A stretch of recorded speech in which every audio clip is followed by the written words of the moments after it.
So hello everyone, and today we are going to draw Gengar using the splash art, and we are using a magenta color for that.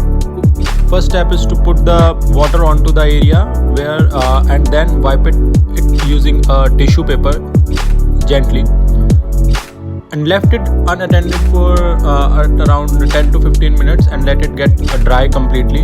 After that you need to do the outlines the way I have done, and for the colored part I use a 0.5 micron pen, and for the rest of the Gengar I use a 1 micron and make it more dense, but to make it give it a depth effect. And now I'm using alcohol based markers to create a ball like structure, that is a Gengar lightning.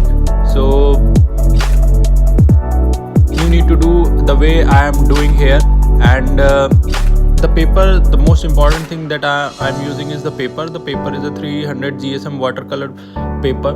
I'm saying this because if you are going to use a lighter GSM paper, then it will not be able to dry it quickly, and it will not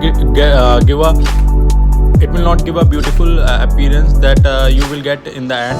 So for the splashed part we are going to use the colored, and for the rest of the part we are just going to use the highlighters only.